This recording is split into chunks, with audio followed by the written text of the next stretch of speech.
me ask you a So, question. yeah, Um, you're drinking like over 1 liter of this stuff a day. yeah, What effects? Okay, so when you started using it, what effects did you get? And at that volume, because that's really really that's high. very Have hard. you experienced Yeah. any negative effects? So this is a funny thing. Like, I only started really smashing it once I'd finished the shows for this year, and I just thought, after a show, you're like really tired. Yeah, I was really tired. Like I was because you battling to competed wake quite up. a bit and traveled a lot last year. Yeah, yeah. My contest diet was pretty rough. Mm. So I was just thinking, geez, I'm so tired. It must be this diet. And when you come off all your fat burners and stuff like that, and you don't take stimulants, and so I really attributed it to that. And it just went on and on and on. And I actually spoke to the lady that makes all this stuff. She came down and gave us a talk, and she said one of the side effects is that when you take this stuff, especially when you start, is because it's killing off all the bad bacteria, your body now has to pass that through, and it's Okay. quite an energy draining process. Oh, So it jeez. actually causes you to feel very, very tired. Okay. And if a few of my clients who had also just finished competing were also moaning at me, saying they're so tired, they can't get out of bed, they're really struggling, etc., etc. Geez, that's And pretty I'm that's thinking, pretty hectic. I was just thinking it's like a post show, It's funk, yeah. yeah, you're really just like tired, and maybe from eating a few more calories, extra carbs, making you sleepy, etc., etc. But actually, that's what it does. You actually feel very, very tired and drained, and it's because your body's fighting so hard to try and get all the bad bacteria. But that's a good sign. It's showing that You the got good environment. quality stuff. Exactly, but it's Yeah. showing that the environment that you had was bad, and now it's becoming good. So Okay. I'll take it as a good thing. Interesting. And and Interesting. and now actually, what happens is you're gonna laugh at me, but I actually I feel almost high after having that.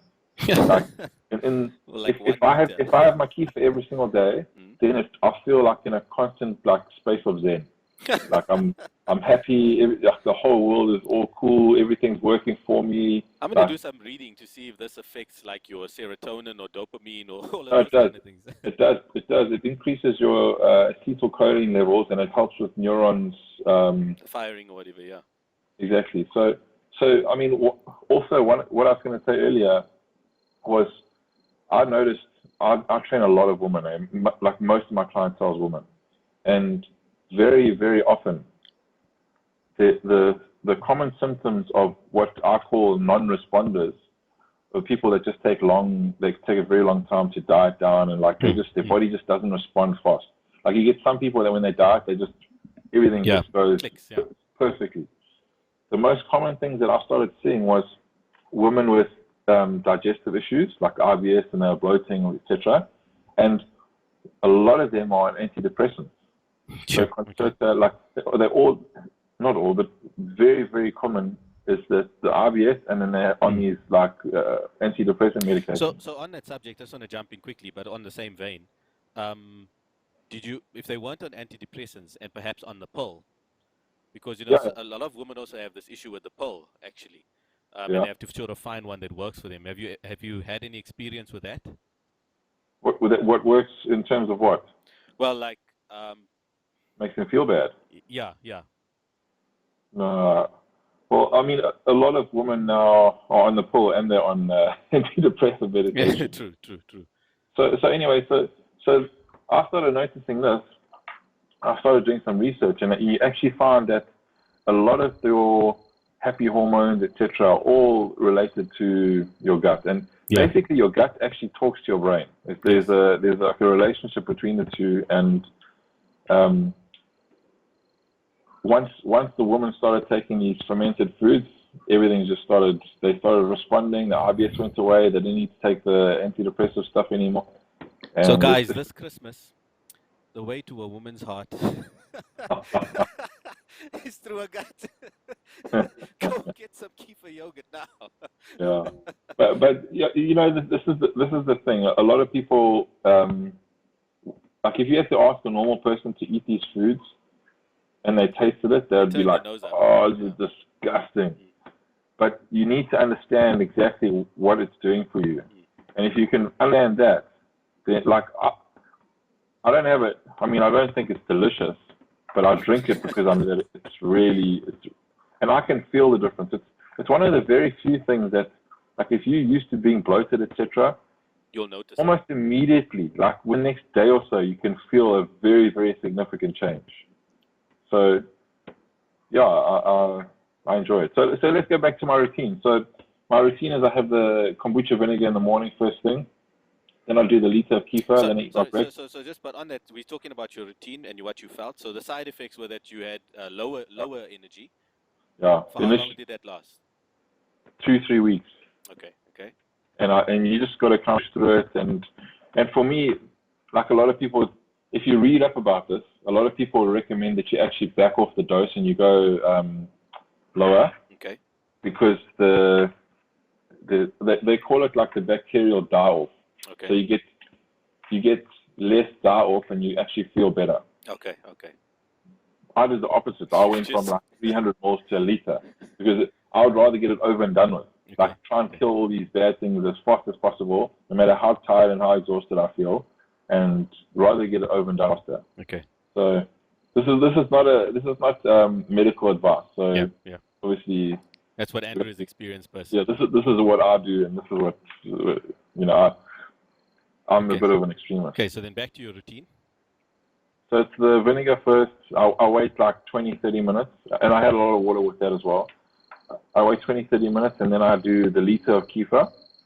Then my breakfast, I have sauerkraut with it.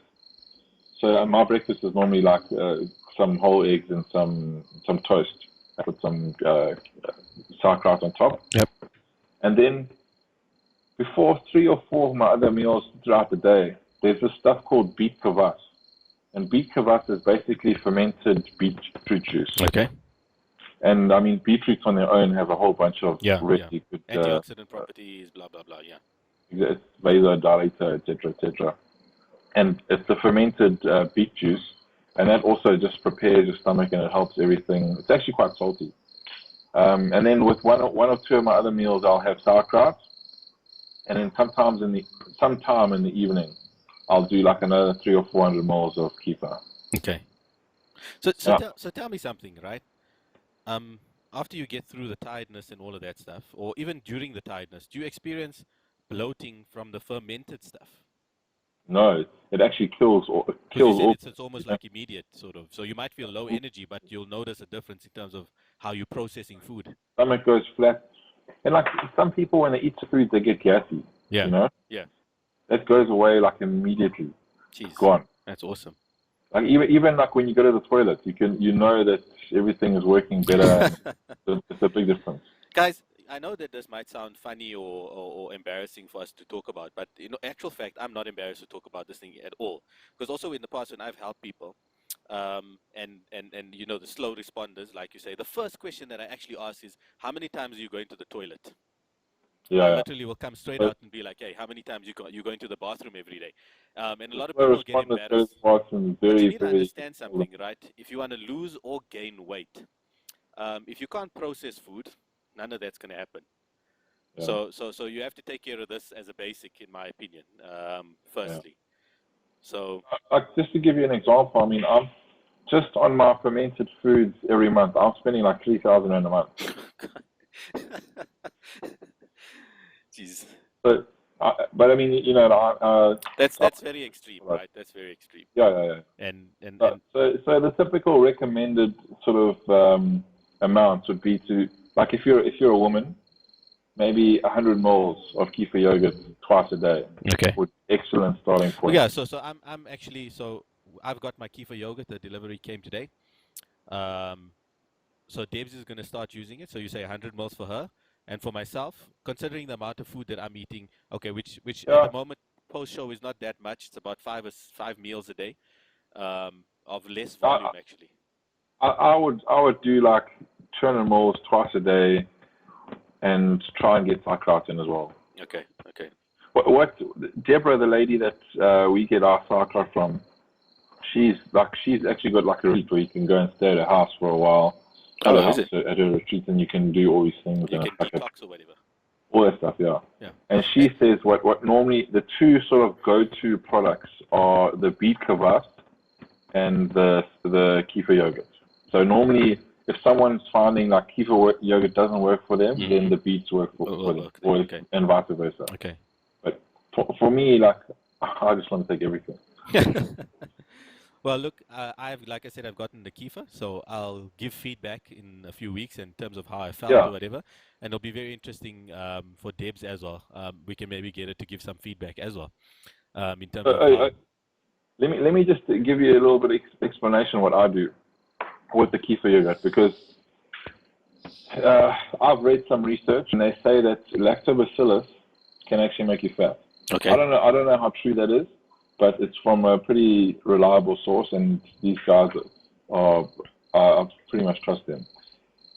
I've always felt like I do a lot of things like instinctively, and I felt like if I take kefir yogurt immediately as soon as I get it, and it hasn't had a long time to like ferment, I don't really feel the benefit. Okay. So what I do is I'll take my kefir yogurt out the fridge and I leave it in a dark cupboard for like 12 to 24 hours to actually speed up the fermentation process. Okay. And what actually happens is certain bacteria that are in there, they start to use, like in the beginning, it's actually lactobacillus. Lactobacillus chows up all the lactose, the milk sugar. Yes, yes. Then the more time goes by, other strains start to develop, and this strain will start eating that strain, and a whole bunch of things start to happen. And the longer you leave it for, the more strains there are, and I just feel a lot more benefit if it's more fermented. If it's left, yeah. So mine got delivered today. It's been extremely hot in Joburg. Dude, I mean, yeah, I'm in a vest and like, I won't say what's down there, but but it's really, really hot. And mine got here with the bottle basically like swollen. Like swollen up, yeah. It's actually a square bottle, and Mubin's bottle is nearly round. Yeah, and I'm actually afraid to open it, so because I'm worried it's gonna like freaking fizz out or whatever the case is. You got to be careful; they do explode, eh? Yeah, I've had a few explode. Well, look, I put them in the fridge now, but do you think that it's sort of sufficiently? I think it left this lady that we get it from, which is the same source as you, yesterday.